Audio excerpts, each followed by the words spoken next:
Hi, I'm Eric Rhoads from Fine Art Connoisseur magazine. We're here with Tim Newton, chairman of the board of the Salmagundi Club, which is an unbelievably fabulous place. Tim, welcome. Thank you very much, Eric. Or maybe you should be welcoming me. And I was going to do that. Welcome to the Salmagundi Library, one of the great historic spots in the building. You know, it's really fun to look around the library. First off, there are books that are a couple hundred years old.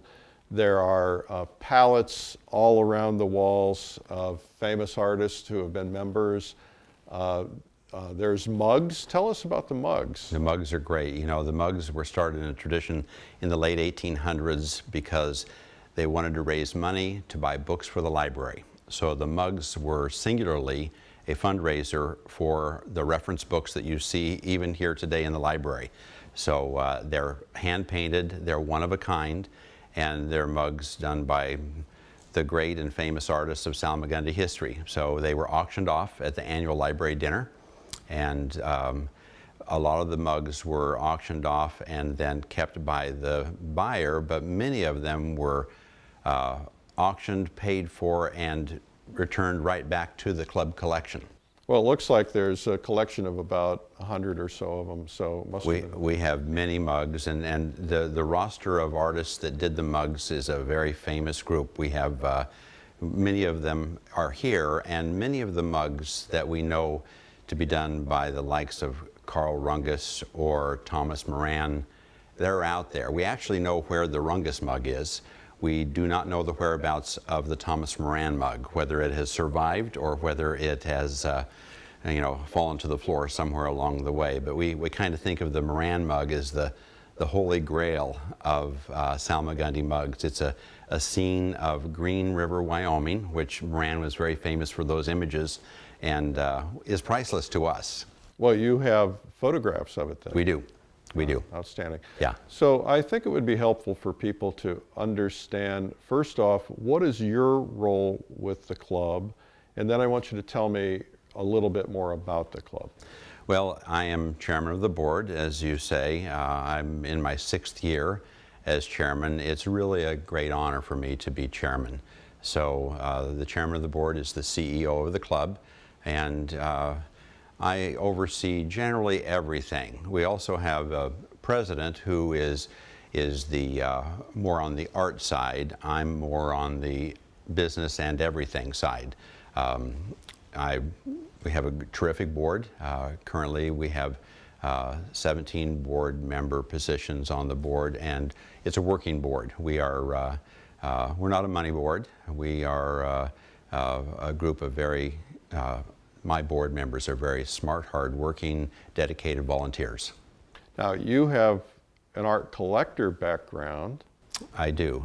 You were not an artist, but no, you were a collector. That's right. Yeah, I started collecting. This is actually September this year, 2016, was my 25th anniversary of collecting, if you can put a marker on it, which I can from a specific trip to an artist studio in Wyoming. And what was that painting? It was a drawing, a wonderful drawing that was probably 1836, and of 2 mountain men on horseback riding at full gallop down to the Snake River under Mount Moran in Wyoming. And that piece still hangs over my fireplace in my home. At the time I bought that, it was $600. I thought I'd fairly lost my mind to spend that much money on a piece of art, but it was by Gary Carter, who is a fine artist, and it still hangs. And I think that's a real testament to my early judgment and to his great skill. So, well, and you're known for your collection. You have a fabulous collection. You might want to mention some of the names in your collection. Yeah, I'm very, very blessed. I like to point out to people, I'm not a money person. I'm not a person of great wealth. I've had the means to buy the art that I have, but I like to emphasize that anyone can be an art collector. And it's really, you don't have to have great knowledge and you don't have to have great money. So along the way, I really have focused more on smaller pieces. Good advice that I got early on from a dear friend of mine, John Apgar, who used to be a director at Bartfield Gallery. He said, better to buy a very small piece by a well-known, accomplished artist with a track record than a really large piece that may or may not ever come from, may come from someone that never may be well known in the art world. I don't buy for investment. I never have. I never will, I think. But I do like to buy smart. And so his advice was to buy people like Clyde Asfavig or Bill H.F. or Christopher Blossom and folks like that that are well known. They're sought after in the art community as artwork to buy, and so it's been quite a fun journey. I have somewhere north of 300 pieces of art, and they're mostly small. I have, some bigger ones now. During the better times prior to 2008, it was easier. But I'm really grateful for the art that I have and the artists that I've come to know intimately, dearly along the way. They are my family in many regards, and the community of artists are a fabulous group of people. So tell me about the Salmagundi Club. What purpose does it serve? What's really membership in the club all about? Yes. And what have you done for the club since you got here? Well, thank you. So the club is it really started out as a social gathering place for artists that wanted to have a place they wanted to meet together. They didn't have a place. They met in studios around the East Village here in Lower Manhattan, starting in 1871. So it's a very, very long history that we've had, and the club really is a who's who of American artists, starting in 1871, and they met to paint and draw together, to sculpt together, and early on they determined that they wanted to have a place that they could have as a clubhouse and a place where they could exhibit and share the art that they have. Fast forward from 1871 to 1917. In 1917, this building here at 47 Fifth Avenue became available for sale, and the artists were probably the smartest move by any group of artists that I've ever known of. For $75,000, they bought this building. Which was a huge amount of money. It was a huge amount of money. And so they, about equally between artist members and patron members, the club is comprised of two categories of folk. Artists and art lovers, essentially, the patron members or lay members.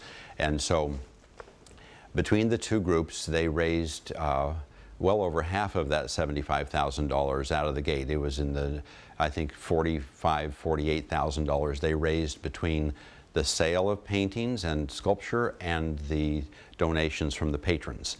So they bought the building, and I think it was just 3 years later they burned the mortgage. So they were very enterprising, and even though that was a lot of money then, they got that done. And so we moved into this building November 1st, I believe it was, of 1917. So this next year we will be celebrating our centennial here in the building. It's very exciting, and the club has never been a club that's had a lot of money. We've been hand to mouth over many times during our history, sometimes of greater prosperity and sometimes not.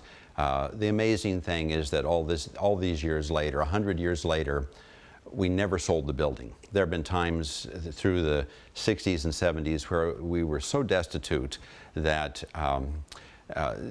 we did sell some paintings. Early on, when I was first at the club, I joined the club. I came first here in 2002.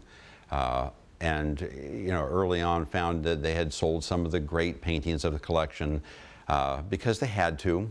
I was quite chagrined about that and more when I learned of that. But over the years, that my feelings about that have tempered, because I realized that whatever it took to keep the building, if the building was not here, if we were no longer in possession of this building, the Salmagundi Club eventually would become a footnote in the history books.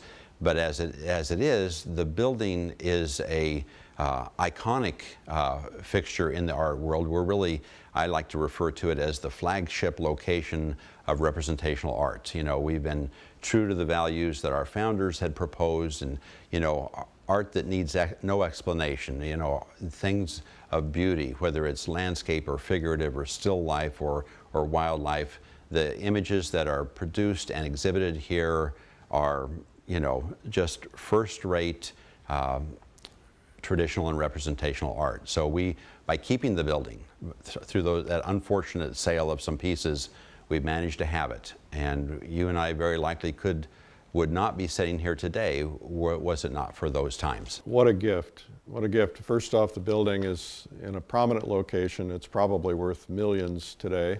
About $50 million, we're told. Yes, I would imagine so. So what artist group could buy that today? That's right. You couldn't replicate this anywhere. No. And, you know, for somebody like myself who is an art historian, an art lover, a painter, a publisher, I feel like I'm home, right? Because I walk in the building and I'm surrounded by 100-year-old paintings that are, they're fabulous. They're world-class paintings. It's humbling.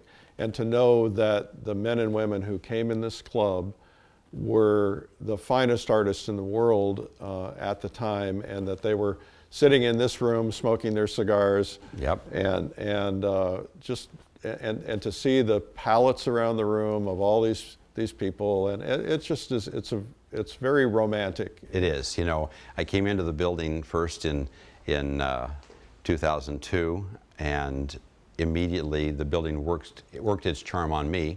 Applied for membership immediately, and so was here for a couple of years as a quiet observer, and then it was shortly after that I proposed to the then president. It was Richard Pionk was the president of the club at the time, and I said, you know, I'd like to, actually, Eric, it actually came on the heels of a discussion that you and I had here in the dining room in 2005, I think. It was just... I remember it very clearly. Yes, yeah, and we were talking about the need for a major show in the East that would feature representational art. And I proposed this to the leadership at the time.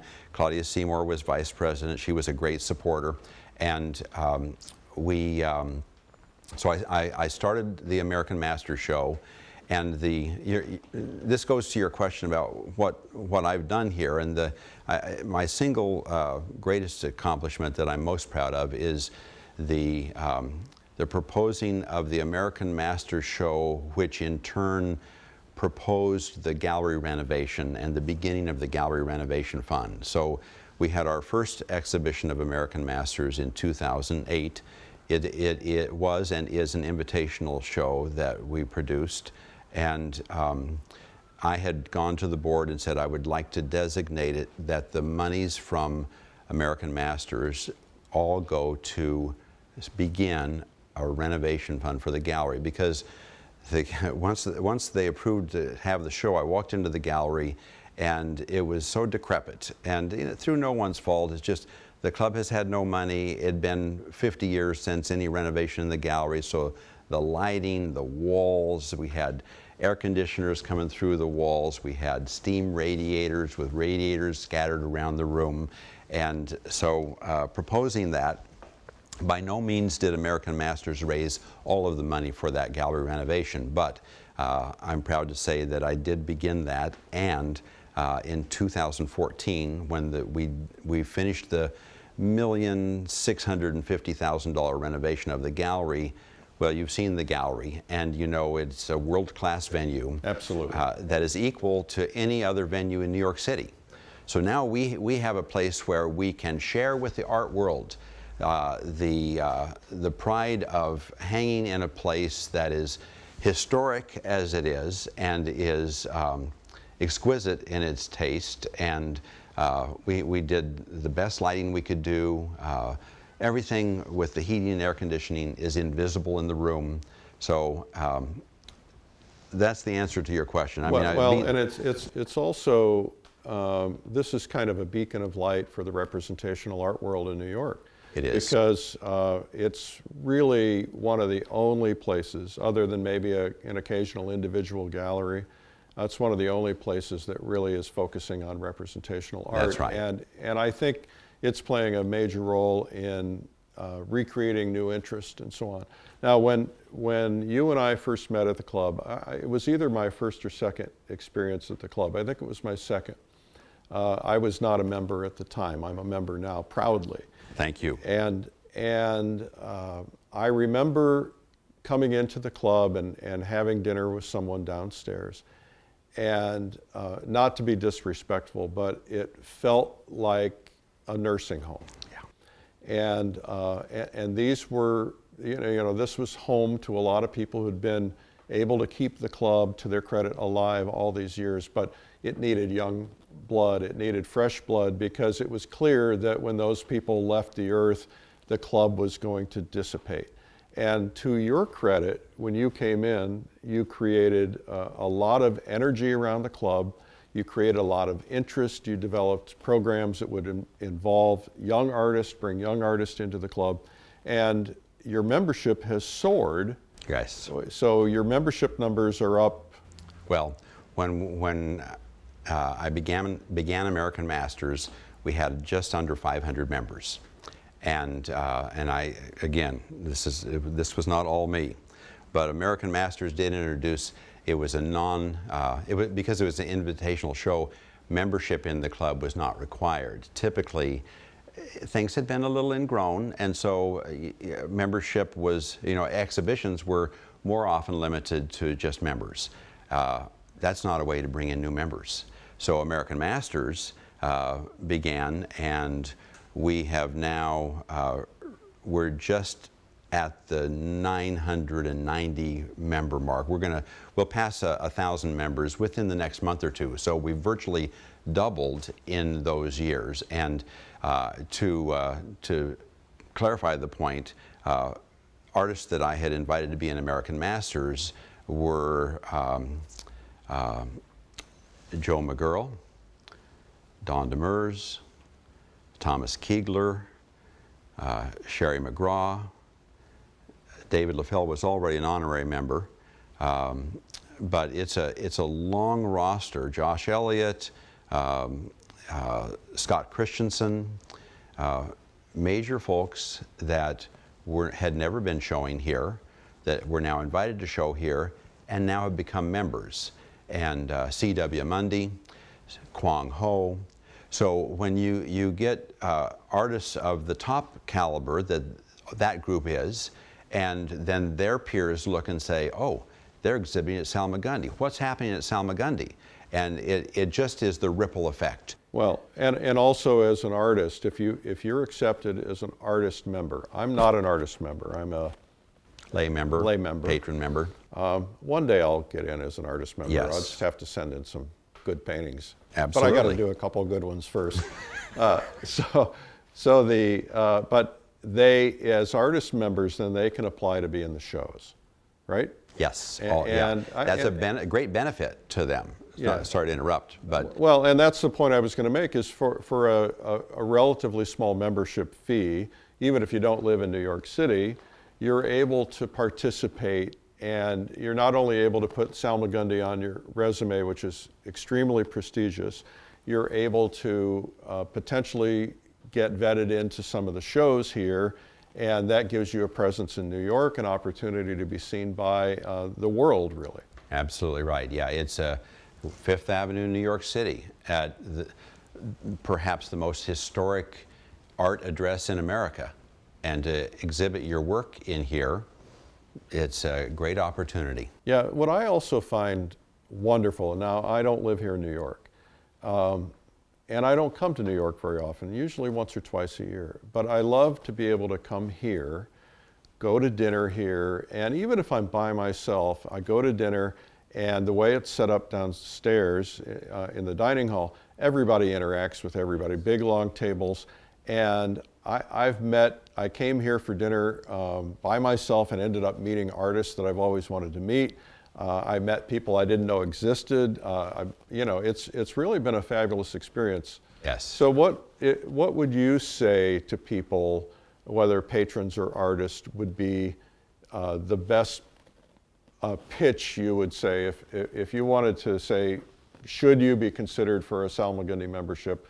Because just not everybody can get in, can they? Right. No, it's true. Artists have to be juried in. So if you're applying as an artist member, then you send your best works to be reviewed by the art committee.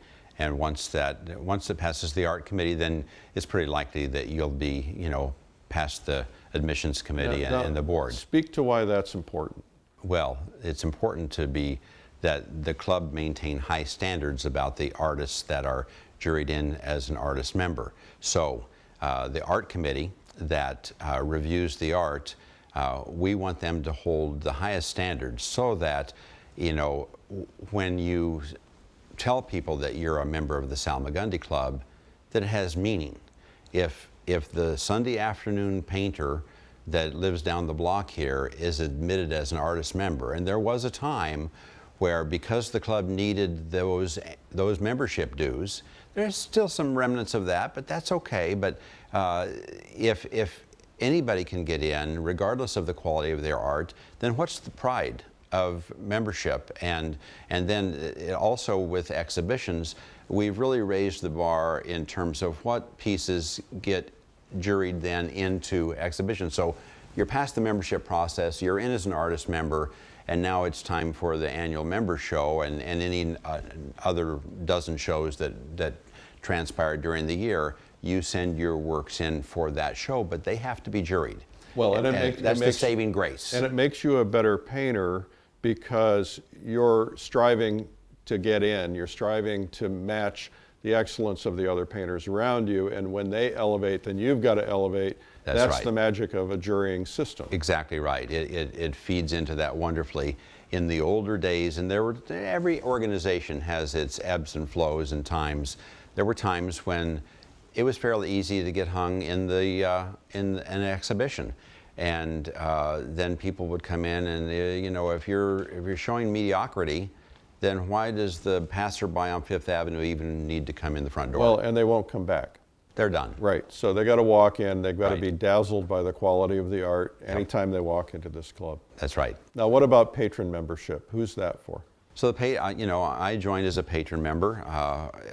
Not being an artist, I applied because I thought, okay, here's a place where, first of all, as a resident, if you are anywhere within 50, or now we've expanded that to 100 miles of the club, you can be a resident member. Resident membership entitles you to come in and eat in the dining room. We've got 3 tremendous 10-foot pool tables.